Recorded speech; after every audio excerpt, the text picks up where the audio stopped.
my friends. Today we gather to explore one of the most profound questions that has echoed through the hearts of humanity since the beginning of time.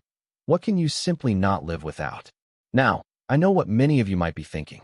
You might say, Billy, I can't live without my morning coffee.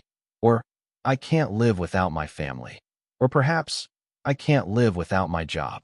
And while these things bring comfort and meaning to our daily existence, I want to challenge you today to look deeper, to peer into the very essence of what sustains not just your body, but your eternal soul.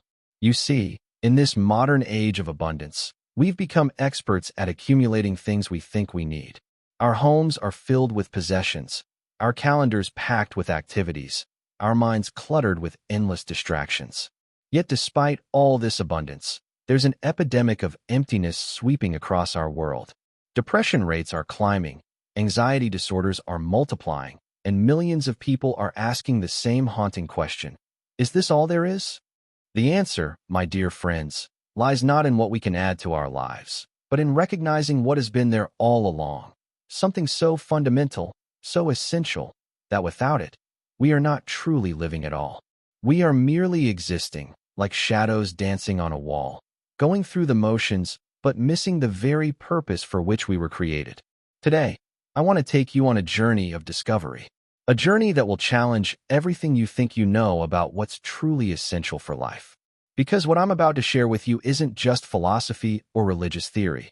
It's the difference between merely surviving and truly thriving, between existing in desperation and living in hope, between walking in darkness and stepping into the most brilliant light you've ever experienced. So I ask you to open your hearts today, to set aside the distractions and the noise, and to consider with me this fundamental question.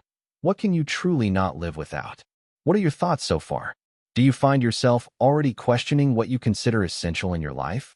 Share your initial reflections in the comments below. The great deception of modern life. Let me paint you a picture that I believe captures the heart of our modern dilemma. Imagine a man who has spent his entire life in a cave, seeing only shadows on the wall. To him, those shadows represent reality. They're all he's ever known. Then one day, someone comes and leads him out of the cave into the brilliant sunlight. At first, the light hurts his eyes. It's overwhelming. It's uncomfortable. But as his eyes adjust, he sees colors he never knew existed, beauty beyond his wildest imagination. And he realizes that what he thought was reality was merely a poor reflection of something infinitely greater.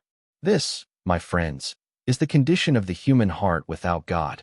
We become so accustomed to the shadows, so comfortable with the illusions, that we mistake them for reality itself. We chase after things that promise to fill the void within us, only to discover that they leave us more empty than before. Think about it for a moment. How many times have you heard someone say, "If I just had more money, then I'd be happy"? Yet study after study shows us that once our basic needs are met, additional wealth brings diminishing returns on happiness. How many times have we heard, "If I just had the right relationship, then I'd be complete"? Yet we see countless marriages ending in divorce, and even the happiest couples know that no human being can fill the God-shaped hole in our hearts. The great deception of our time is that we can find ultimate meaning, purpose, and satisfaction in temporary things. We're told that success is measured by the size of our bank account, the prestige of our job title, or the number of followers we have on social media.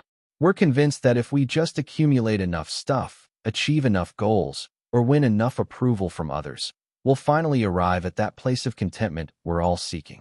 But here's what I've learned in my decades of ministry, speaking to millions of people from every walk of life. The most successful people, by worldly standards, are often the most miserable. I've counseled billionaires who would trade everything they own for a single night of peaceful sleep. I've spoken with celebrities who live in constant fear that their next mistake will destroy their carefully crafted image. I've met politicians who have achieved the highest offices in the land, yet feel like failures because they know the corruption that brought them there.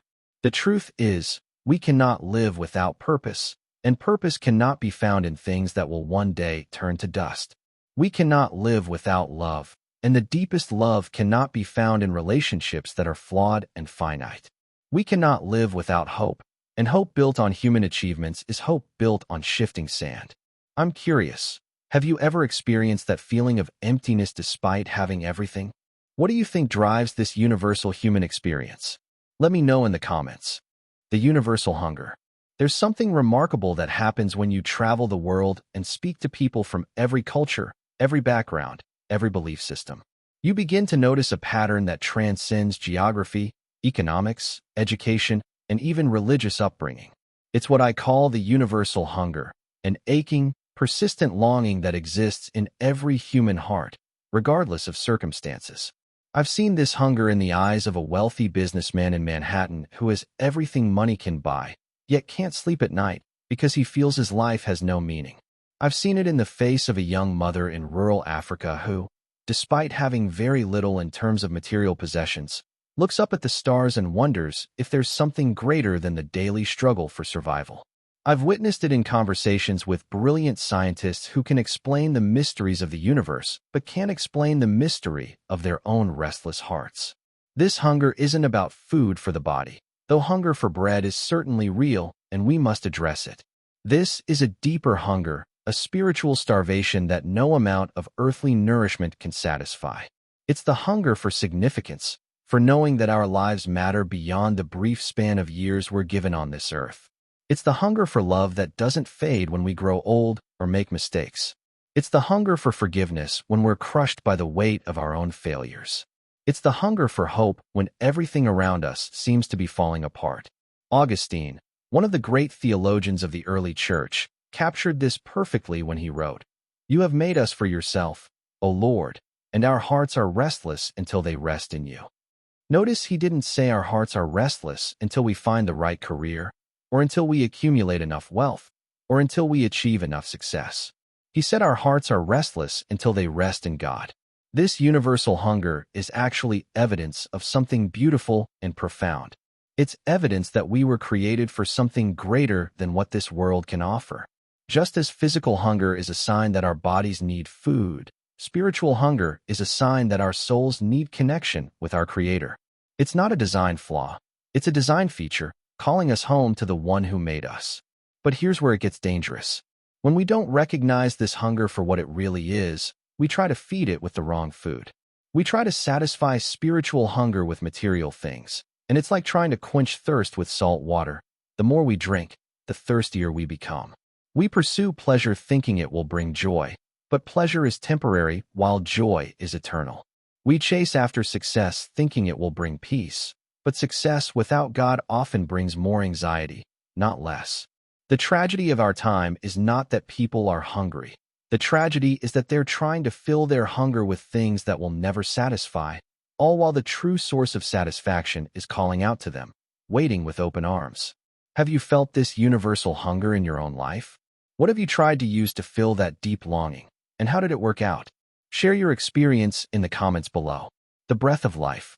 Let me take you back to the very beginning of human history, to the moment when everything changed forever.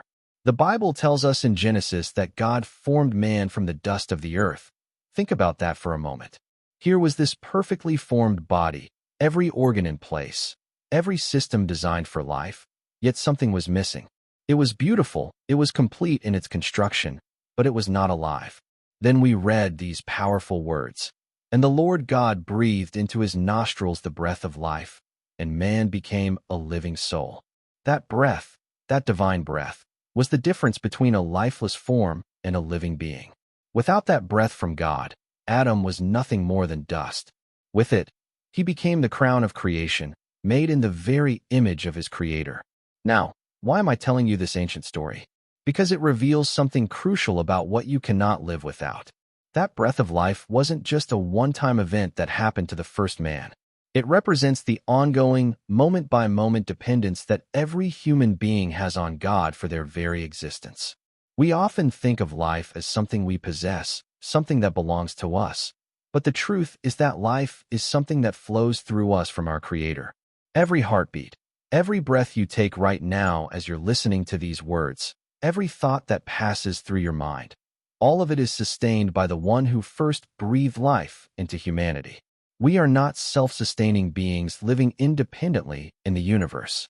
We are beings whose very existence depends on the continuous creative power of God. This is why the psalmist wrote, "In him we live and move and have our being." Not, "In him we find help when we need it," but "In him we live." Right now, this very moment, your life is being sustained by the God who loves you. Whether you acknowledge it or not, whether you believe it or not, whether you're grateful for it or not, you are completely dependent on him for your existence. But here's the beautiful part. This dependence isn't a limitation, it's a gift. It means you're connected to the source of all life, all power, all love, all wisdom. When you recognize this connection, when you acknowledge this dependence, something miraculous happens. You stop trying to be your own God, and you start drawing from the infinite resources of the true God. Think about a light bulb. It's designed to shine brilliantly, but only when it's connected to a power source. Disconnect it from the power, and it's just a piece of glass and metal. Connect it to the power, and it fulfills its purpose, bringing light to everything around it. You and I are like that light bulb. We were designed to shine with the light of God's love, but only when we're connected to our divine power source. This concept of complete dependence on God can be challenging for our independent-minded culture. How does this idea sit with you? Does it feel liberating or limiting? I'd love to hear your thoughts in the comments. The oxygen of the soul. Just as your body cannot survive without oxygen, your soul cannot survive without the presence of God. But let me explain what I mean by this, because I want you to understand this isn't just religious language. This is the most practical truth you'll ever encounter. When you hold your breath, what happens? At first, nothing seems wrong. You might even feel a sense of control, like you're proving your independence from the need to breathe. But as the seconds tick by, your body begins to send you urgent signals. Your chest tightens, your heart races, panic begins to set in. Your body is crying out for the oxygen it desperately needs. If you continue to hold your breath, you'll eventually pass out. Your body will override your conscious decision and force you to breathe again, because it knows what you need to survive. This is exactly what happens to the soul when it's separated from God. At first, it might not seem like a problem.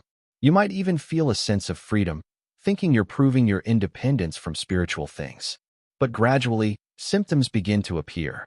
Restlessness, anxiety, a gnawing sense that something is missing, meaninglessness creeping in at the edges of your consciousness, an inability to find lasting satisfaction in anything. These aren't signs of weakness. They're signs that your soul is crying out for what it needs to truly live. Just as your body has built-in warning systems that alert you when you need oxygen, your soul has built-in warning systems that alert you when you need God. The problem is, we've learned to ignore these warnings. We've learned to suppress the symptoms instead of addressing the cause. When people feel that spiritual suffocation, they often try to treat the symptoms rather than addressing the root problem. They might try meditation without prayer, positive thinking without divine truth, self-help without the helper, community without communion with God. These things might provide temporary relief, like shallow breathing might give you a moment's reprieve, but they can't address the fundamental need. Here's what I've discovered in my years of ministry. The moment a person opens their heart to God, the moment they stop holding their spiritual breath and allow the life of God to flow into their soul, everything changes. Not necessarily their circumstances, though God certainly can and does change circumstances. But their perspective changes, their peace changes, their purpose changes, their power to face life's challenges changes. It's like watching someone who's been underwater too long finally break the surface and take that first, deep, life-giving breath. The relief is immediate, the restoration is profound, and the gratitude is overwhelming. This is what it means to find what you cannot live without, not just exist without, but truly live without. God doesn't want you to merely survive this life. He wants you to thrive, to flourish, to experience the abundant life that Jesus promised. But that abundant life is only possible when your soul is connected to its source, when you're breathing the oxygen of divine love and grace. Have you ever experienced what I'm describing, that spiritual gasping for air feeling? Or perhaps you felt that relief of finally breathing spiritually. Share your experience with us in the comments. The foundation that never crumbles. Let me tell you a story that Jesus himself told, one that has profound implications for what we cannot live without. He spoke of two men who each decided to build a house. Both men had the same goal, to create a safe, secure dwelling for themselves and their families. Both men worked hard. Both men used good materials. Both men constructed houses that looked remarkably similar from the outside. The first man, eager to begin enjoying his new home, built his house on sand. It was easier, it was faster, and for a while, everything seemed perfect. The house stood strong during pleasant weather.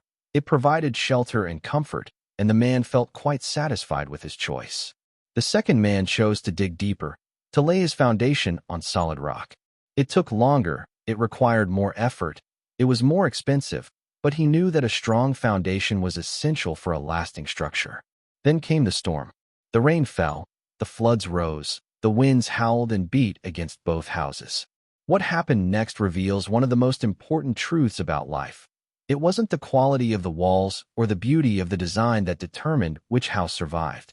It was the foundation. The house built on sand collapsed with a great crash, leaving its owner with nothing but rubble and regret. The house built on rock stood firm, providing safety and security even in the fiercest storm. The difference wasn't luck, it wasn't chance. It was the wisdom to build on something that could not be shaken. My friends, life will bring storms. This isn't pessimism, it's realism. You will face times when everything you thought was secure seems to crumble around you. You'll experience loss that breaks your heart, disappointments that shatter your dreams, betrayals that destroy your trust. The question isn't whether storms will come. The question is whether your life is built on a foundation that can withstand them. Most people build their lives on foundations of sand. They build on their career until they lose their job or reach retirement and realize their identity was tied to their work.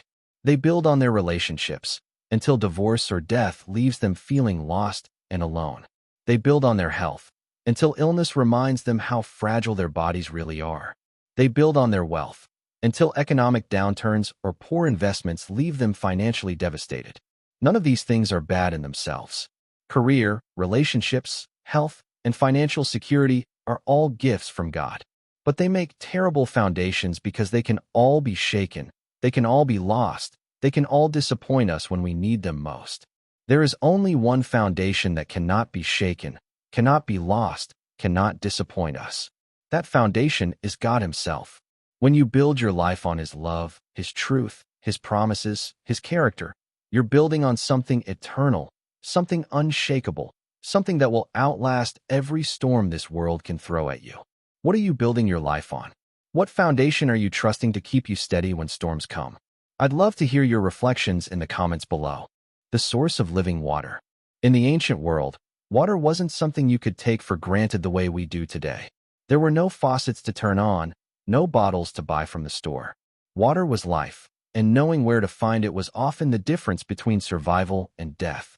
Cities were built around water sources, trade routes followed rivers and oases, and wars were fought over access to wells and springs. Jesus understood this when He had one of the most profound conversations ever recorded with a woman at a well in Samaria. Here was a woman who came to draw water in the heat of the day, avoiding the other women who would normally come in the cooler morning hours. She was an outcast, carrying the shame of multiple failed relationships, living with a man who wasn't her husband, desperately thirsty for something more than the water in that well. When Jesus asked her for a drink, she was surprised. Jewish men didn't typically speak to Samaritan women, especially women with her reputation. But Jesus wasn't interested in social conventions. He was interested in her soul. And in the conversation that followed, He made one of the most incredible offers ever made to a human being. Whoever drinks of the water that I give will never thirst again. Think about what He was promising. Never thirst again. In a world where people spent their days going back and forth to wells, carrying heavy water jars under the scorching sun, the idea of never being thirsty again was almost unimaginable. But Jesus wasn't just talking about physical water. He was talking about the deep thirst of the human soul. You see, we all have that same thirst the Samaritan woman had. We all know what it's like to drink from the wells of this world, only to find ourselves thirsty again a short time later. We drink from the well of achievement, and for a moment we feel satisfied, but soon we're thirsty for the next goal. We drink from the well of romance, and for a season we feel complete, but eventually we realize that even the best human love can't quench the deepest longings of our hearts. We drink from the well of entertainment, constantly needing newer, more exciting experiences to keep us engaged. We drink from the well of approval, desperately seeking validation from others, but no amount of praise ever seems to be enough. We drink from the well of control, trying to manage every detail of our lives. But life has a way of reminding us how little we actually control. All of these wells have one thing in common. They promise satisfaction, but deliver only temporary relief from our thirst. They're like drinking salt water. They might provide momentary moisture for our lips, but they actually increase our desperation for what we really need. But Jesus offers something completely different. He offers living water, water that doesn't just temporarily satisfy, but permanently transforms. When you drink from the source that Jesus provides, something happens inside you. The desperate, clawing thirst for more begins to subside. You're still human. You still have desires and dreams and goals, but you're no longer driven by that frantic search for something to fill the void. What wells have you been drinking from in your search for satisfaction? Have you found any that truly quenched your deepest thirst? Share your journey in the comments below. The light in absolute darkness. Imagine yourself in complete darkness. Not just the darkness of nighttime when there's still some light from stars or street lamps, but absolute, total darkness where you can't see your hand in front of your face. In that darkness, you're disoriented, you're vulnerable, you're afraid. You might stumble into walls, trip over obstacles, or walk in circles without realizing it. Every step becomes an act of faith because you have no way of knowing what lies ahead. This is the spiritual condition of humanity without God. We're walking in darkness, thinking we can see, but actually blind to the most important realities of existence. We stumble through life making decisions based on partial information, following paths that seem right but lead to destruction, pursuing goals that promise happiness but deliver emptiness. The Bible tells us that God is light, and in Him there is no darkness at all. This isn't just poetic language. It's describing a fundamental reality about God's nature and about our need for Him. Light doesn't just illuminate what's around us. It reveals what's real. In darkness, we might mistake a rope for a snake, a friend for an enemy, a cliff for solid ground. But light shows us things as they truly are. When God's light shines into our lives, it reveals truths that transform everything. It shows us that we're not accidents in a meaningless universe, but beloved children of the Creator. It reveals that our lives have purpose and significance beyond what we can see with our physical eyes. It illuminates the path we should take, helping us distinguish between right and wrong, between wisdom and foolishness, between life and death. But perhaps most importantly, God's light reveals the condition of our own hearts. And this is where many people struggle, because that light doesn't just show us beautiful things.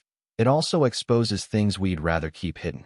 It reveals our selfishness, our pride, our fear, our brokenness. It shows us how far we've fallen from what we were created to be. Some people, when they first encounter God's light, try to run back into the darkness because the revelation is too uncomfortable. They'd rather live with their illusions than face the truth about themselves and their need for salvation. But here's what I've learned. The same light that exposes our darkness is also the light that leads us to healing. A surgeon needs bright light to see what needs to be fixed during an operation. The light might reveal damage that's shocking to see, but without that revelation, there can be no healing. God's light works the same way in our spiritual lives. Yes, it shows us our sin and our brokenness, but it also shows us the way to forgiveness and restoration. When you walk in God's light, you don't have to pretend to be perfect anymore. You don't have to hide your struggles or mask your failures. The light reveals everything, but it also provides everything you need to be transformed. In that light, you discover that you're loved not because of your performance, but because of God's character. You're valued not because of your achievements, but because of your identity as His child. Have you experienced the discomfort of having your heart revealed by God's light? Or perhaps you're still walking in spiritual darkness. What would it mean for you to step into the light? Let me know your thoughts in the comments. The anchor in life's storms. Every sailor knows the critical importance of a good anchor. When storms arise and waves threaten to dash the ship against the rocks, it's not the strength of the ship alone that provides safety. It's whether the anchor holds. A ship without an anchor is at the mercy of every wind and wave, drifting helplessly wherever the storm decides to take it. Life, my friends, is very much like being on a ship in often turbulent waters. The storms of life are not a matter of if, but when. You will face moments when everything feels out of control, when the very foundations of your world seem to be shaking. In those moments, what you've anchored your life to will determine whether you're overwhelmed by the storm or whether you can weather it with stability and peace. I've seen people try to anchor their lives to many different things. Some anchor themselves to their own strength and intelligence, believing that if they just work hard enough and think smart enough, they can navigate any challenge. But what happens when they encounter problems that can't be solved by effort or intelligence? What happens when they face the limitations of their own human capacity? Others anchor themselves to their circumstances, basing their peace and happiness on whether things are going well in their lives. But circumstances are like the weather, constantly changing and completely outside our control. When you anchor your emotional and spiritual stability to your circumstances, you're guaranteed to live on an emotional roller coaster, up when things go well and down when they don't. Still, others anchor themselves to other people, their spouse, their children, their friends. While relationships are precious gifts from God, human beings make unreliable anchors. People disappoint us, people change, people leave, and sadly, people die. If your ultimate security is anchored to any human being, you're setting yourself up for devastation. But there is an anchor that holds in every storm, an anchor that cannot drag, cannot break, cannot fail. That anchor is your relationship with God through Jesus Christ. When your life is anchored to His unchanging love, His unshakable promises, His eternal character, then no storm can ultimately overwhelm you. This doesn't mean you won't feel the storm. The ship still rocks, you still feel the motion of the waves, you still hear the howling of the wind. But you're not drifting helplessly. You're not being driven toward destruction.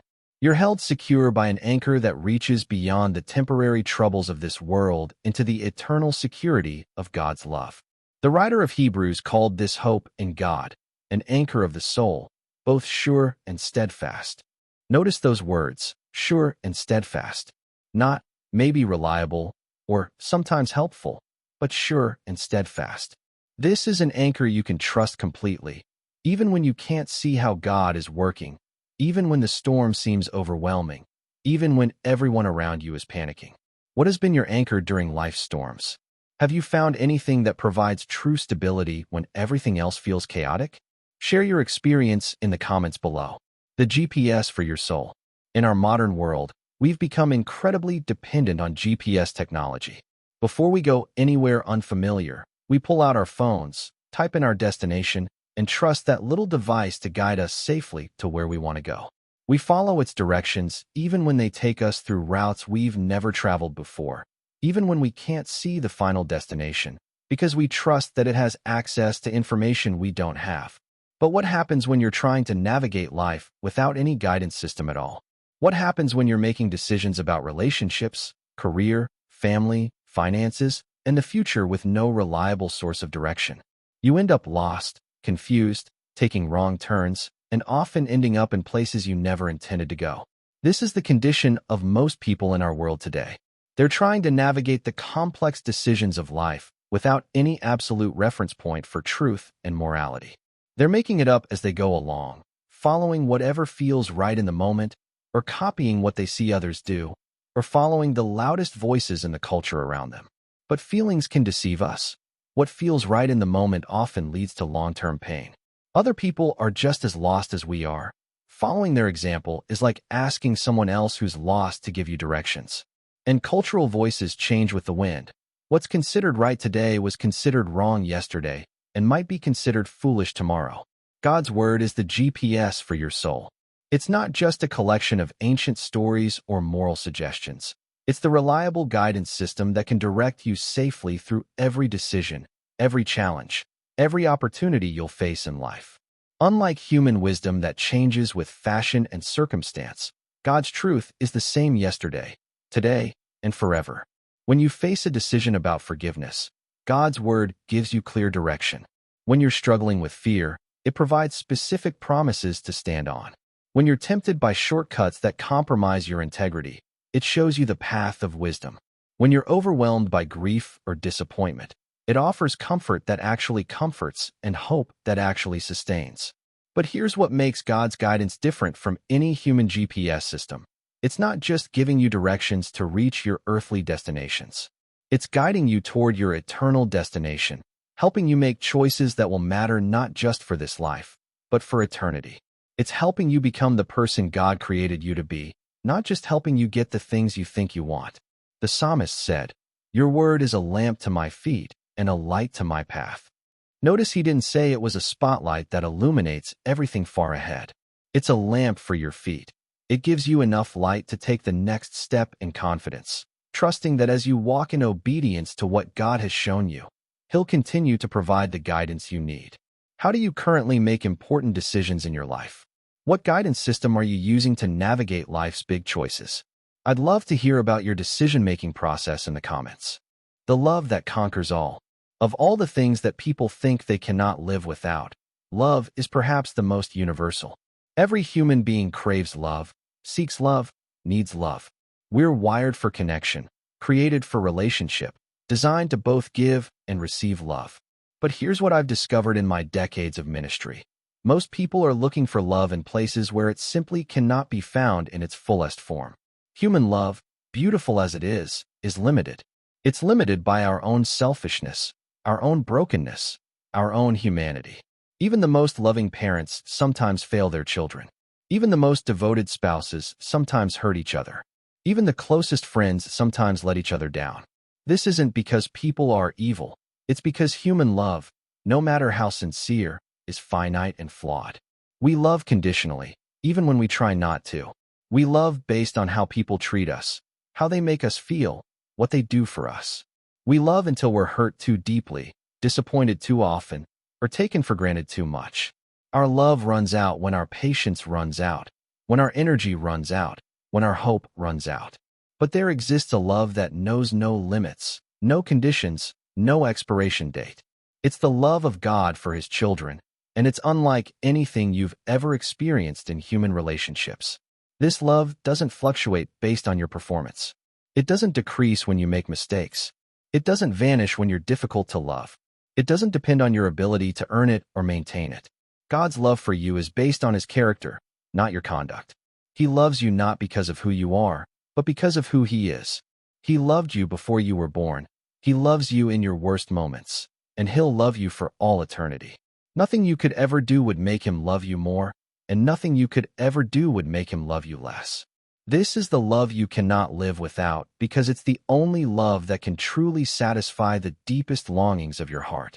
When you know, really know, that you are unconditionally loved by the Creator of the universe, it changes everything. You stop desperately seeking approval from everyone around you because you already have the approval that matters most. You stop being devastated by rejection because you know you're accepted by God. You stop fearing abandonment because you know God will never leave you nor forsake you. But here's the most beautiful part of God's love. It not only fills you, it transforms you. When you experience unconditional love, you become capable of loving others unconditionally. When you know you're forgiven, you become able to forgive. When you understand how patient God has been with you, you become patient with others. God's love doesn't just meet your need for love. It makes you a conduit of love to a world that desperately needs it. Have you experienced unconditional love in your life?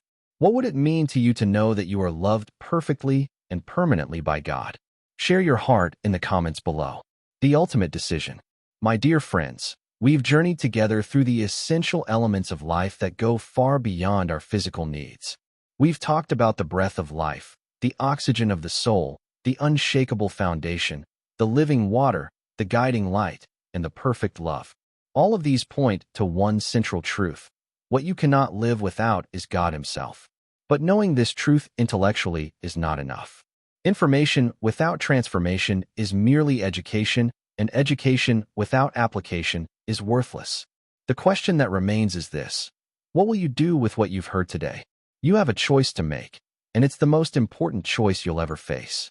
You can continue trying to live independently, attempting to satisfy your soul's deep hunger with temporary things, or you can acknowledge your need for the one who created you, who loves you, who died for you, and who offers you life abundant and eternal.